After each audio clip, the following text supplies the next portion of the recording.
Buenos días, buenas tardes o buenas noches. Continuando con la unidad temática 6, techos, en esta clase vamos a desarrollar los temas techo caliente y sobretecho climático. En función del comportamiento higrotérmico del techo, los clasificamos a los techos en fríos y en calientes. El techo frío o cubierta ventilada está formada por una capa superior de protección contra la lluvia, una inferior que cuenta con dispositivos de aislamiento térmico y una capa intermedia de aire que para que funcione correctamente requiere un sistema de ventilación eficiente que la conecte al aire exterior. La circulación del aire se produce por un efecto térmico, es decir, que al calentarse el aire en la parte inferior del techo, sube saliendo por la parte superior. Con este sistema se procura la eliminación o la reducción sustancial de las diferentes presiones de aire o de vapor entre ambas caras del dispositivo contra la lluvia. El techo caliente, llamado de una sola hoja, es una solución constructiva donde una cantidad de elementos funcionales forman en sí un conjunto y se caracterizan por no tener una ventilación natural, constituyendo un sistema no ventilado. Vemos acá los tres componentes de este techo. También tenemos la estructura, la hoja de aislamiento y la hoja contra la lluvia. En el caso de los techos de poca pendiente, como es el caso de los techos planos, la incorporación de una cámara de aire estanco sin posibilidades de circulación por carecer de diferencia de altura entre el ingreso y el egreso del aire provoca el estancamiento del mismo. Las capas de aire estanco se comportan como capas de material aislante y al no producirse la circulación del aire, técnicamente se comporta como un techo caliente.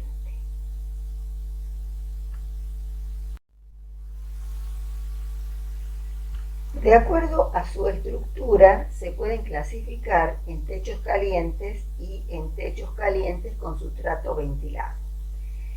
El techo caliente, de ejecución rápida por razones de diseño y economía, son los más difundidos en las construcciones con techos de baja pendiente.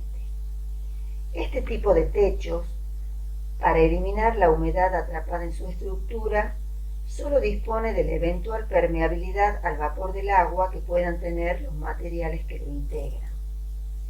Cuando el sistema incluye una membrana continua y una barrera de vapor, el sustrato no ventilado pasa a la condición de hermético, con lo que se agravan los problemas, tanto los que se refieren a la eliminación de la humedad atrapada, como los que aparecen cuando se produce el calentamiento de las membranas por la acción del sol, que generan debajo de estas grandes sobrepresiones.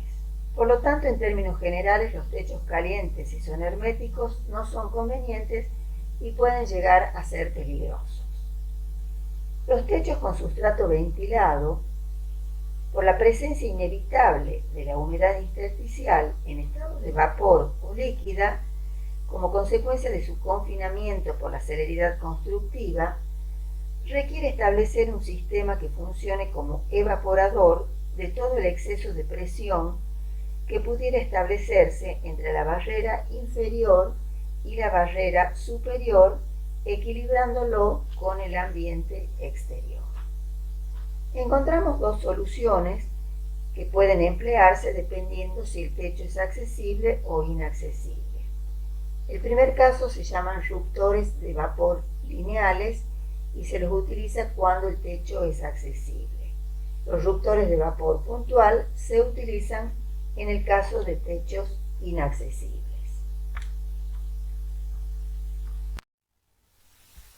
En la imagen podemos ver un ruptor lineal. Están formados por ladrillos huecos ubicados uno delante del otro con los orificios coincidentes formando verdaderos conductos que se ubican en el contrapiso. La separación entre ellos es aproximadamente de 2 centímetros. Durante la construcción se suele colocar papel resistente, papel tipo craft, de manera de evitar que pueda ingresar hormigón o mortero del estrato superior. Lo ideal es que después de construido se desintegre para facilitar el pasaje del aire y del vapor del sustrato a los canales. La separación entre ellos puede ser aproximadamente de 2 metros con un radio de acción de 1 metro. El aire se desplaza por las diferencias de presión que puedan presentarse en los distintos puntos del sistema y los conductos deben comunicarse con el aire exterior.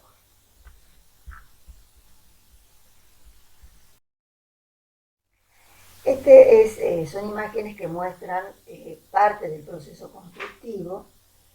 Vemos en este caso, estos son los conductos, estas son las cámaras lineales y lo negro que se ve acá en el fondo es plástico negro de alta densidad que funciona como barrera de vapor. En esta otra imagen ya se ha llenado lo que es el contrapiso, por lo tanto no puede verse, queda fuera de la vista por donde están ubicados los conductos.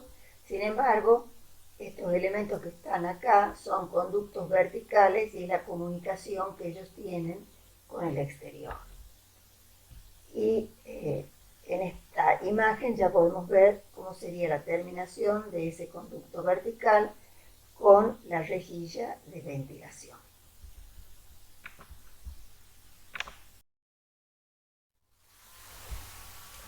En el caso de los reductores puntuales, los conductos verticales son caños de hierro galvanizado de 0,100, que tienen una malla metálica en el orificio superior de salida para evitar la entrada de alimañas o de objetos extraños.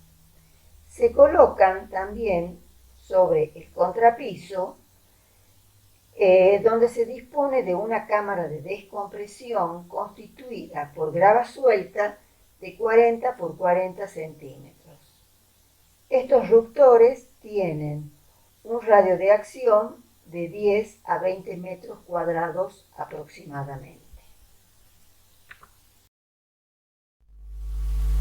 En esta imagen podemos ver un detalle constructivo en la zona de la apretada de un techo invertido con reductores puntuales y el encuentro con un cerramiento vertical exterior que en este caso es un muro sátil. En cuanto a la constitución de este techo, tenemos lo que es la estructura, luego tenemos el contrapiso, vemos acá la zona del contrapiso de la cámara de descompresión, luego tenemos la barrera hidrófuga, el aislante térmico, tenemos acá una membrana geotextil y finalmente tenemos el canto rodado como terminación de ese techo. Pasamos a ver ahora lo que es el sobretecho climático. Vamos a iniciar el tema hablando de las azoteas cubiertas. Es frecuente que encontremos situaciones como las que estamos viendo en esta imagen, que es una terraza que en realidad no es otra cosa que un techo plano accesible al que se le ha agregado una cubierta liviana debido a problemas de humedad, de filtración de agua. Tecnológicamente se trata de un sobretecho liviano de montaje en seco. Y esta solución de colocar, digamos, un techo por encima de la terraza es bastante frecuente.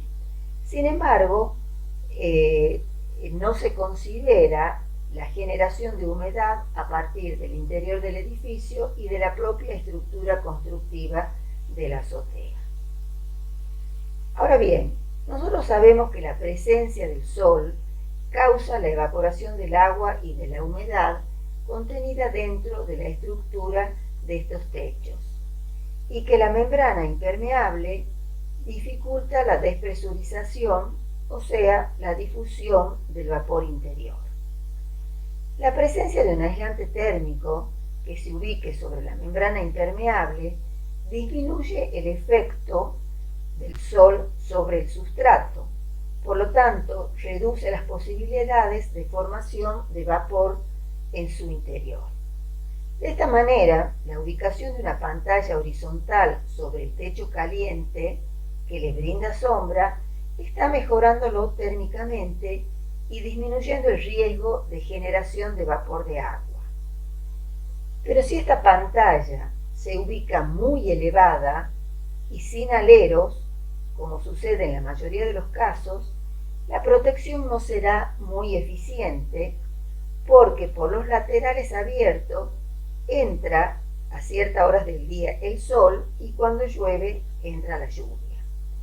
El sol sigue recalentando la azotea y causando la vaporización de la humedad de la estructura interna, con los daños que se producen ante la falta de una vía de difusión del vapor.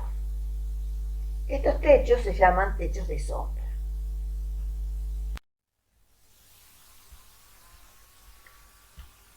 Podemos ver ahora distintos ejemplos de techos de sombra. Estas dos fotografías que se ven acá son viviendas del barrio universitario que fue construido hace muchos años en Tucumán. Se utilizó un techo de sombra con una estructura metálica. Y las imágenes que estamos viendo hacia el lado derecho corresponden al Hospital San Vicente de Paul en Orange Salta, donde también se recurrió a la solución constructiva de un techo de sombra, también con toda una estructura metálica.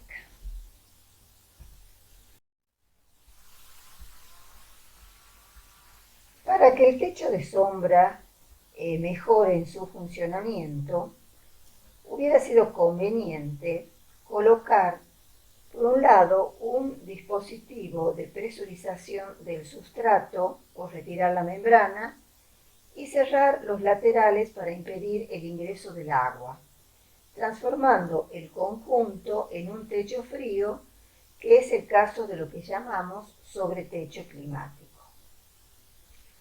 Por sobretecho climático entendemos un tipo particular de techo frío formado por dos estratos superpuestos con un espacio de aire en el medio. El estrato superior es una cubierta liviana de una sola capa que protege contra la lluvia. El estrato inferior puede ser una construcción pesada de varias capas cuya función principal es actuar de barrera térmica.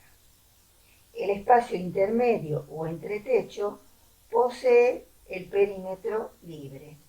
Su altura debe guardar una relación adecuada con los aleros de manera de evitar el ingreso del agua de lluvia, ya que el estrato inferior no posee membrana impermeable.